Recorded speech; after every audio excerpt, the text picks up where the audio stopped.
We want to bring in Washington Times legal affairs reporter Alex Swoyer. Great to have you with us, my friend. Yeah, it's always wonderful to have you on a weekend, in particular because we get a chance to talk about news of the day, but sometimes we can talk about what's coming down next week. I want to begin by getting you to weigh in on the Harvard back and forth. You heard C.B. Cotton talking about there.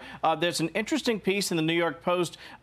Julian Epstein says, listen, the administration's going to win this thing eventually. I think so. You think so? Why? Yeah, my first concern when I started to see this was, targeting one school versus a number of them does bode for maybe a First Amendment violation going after someone's viewpoint. Right.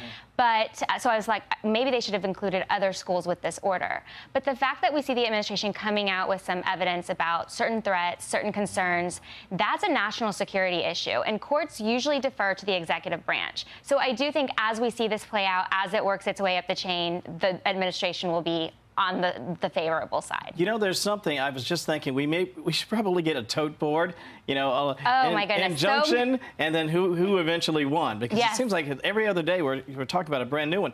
Speaking of, let me ask you about the DOGE circumstance. We saw the High Court finally weigh in on that, and again, it's a circumstance where here's an injunction, and then eventually the High Court sides with the administration. This is Justice Jackson, though, in dissent on the ruling. She says the court grants a stay permitting the government to give unfettered access to DOGE regardless, despite its failure to show any need or any interest in complying with existing privacy safeguards, and all before we know for sure whether federal law countenances should such access. So she was very upset that the Supreme Court went ahead and jumped in here and said, she said that we should let this litigation play out. Basically what was going on was DOGE employees at the Social Security Administration wanting to go through, find the ways front of use.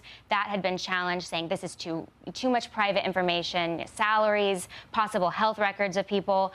The lower court judge, an Obama appointee, which we've seen a lot of these are Obama appointees or Biden appointees blocking this, said, yes, it's a privacy concern, violates privacy laws, blocked that. Now the Supreme Court said, no, the DOGE is likely to win. The Social Security Administration is likely to prevail here. So they went ahead and let this go ahead forward. And Jackson was like, I don't know why we need to rush this, but here we are. Yeah, I've always said if you're trying to hide something, which is what it seems like in some circumstances, you run to a court and see if they will side with you. If you're open for access and say, hey, listen, this is a government agency. Right. This is all within our government. It's not some private company, some enterprise with foreign actors. I'm not so sure the argument will hold up, and I agree with you. I think ultimately they will win at the High Court anyway. In this case, obviously, they're moving forward. Let me get your real quick thoughts on the Biden autopen storyline. This big story. Yeah, this is a huge storyline. This is a full screen that I want to share. It's Biden responding to the administration's autopen investigation. Let me be clear. I made the decisions during my presidency. I made the decisions about the pardons, executive orders, legislation, and proclamations. Any suggestion that I didn't is ridiculous and false. Well, that's his story, and he's sticking to it. Yes, and you know what?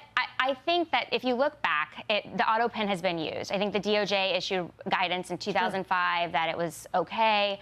The problem is how much it was used with Biden. And there's actually a watchdog group, the Oversight Project. I don't know if you've seen this yet, but they came out with a report that looks like there's 3 different renditions of his signature, and that there was such an increase since 2022. And so my part as a legal affairs reporter is to question, well, what do you do with this? What kind of evidence? Is there any documentation about what time of day or what day this was even signed by the autopen? Was there any recording where the president is giving his okay? That kind of is one question.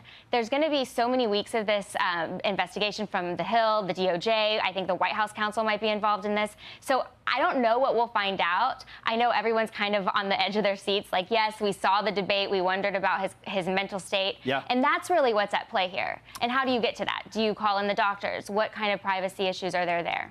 The other part I think might be useful is possibly a special counsel to take a real close look at this. Yes, because and Washington loves special counsels. Absolutely, and this would be a chance to say, hey, listen, he was in, I don't know, town X, and it was being signed in town Y. Let's find out why. Is there a phone call recording showing that there was an authorization? Did he write? Did he call? Did he make direct contact and have a direct authorization? Or was someone just simply saying there, yeah, it's good enough. Yeah. Stamp here, stamp there. Why not do another special counsel? I love More that. for us to cover. It's such a DC thing. Alex, thank you, my friend. Thank you. Great to see you as always. I'm Steve Doocy. I'm Brian Kilmeade. And I'm Ainsley Earhart. And click here to subscribe to the Fox News YouTube page to catch our hottest interviews and most compelling analysis.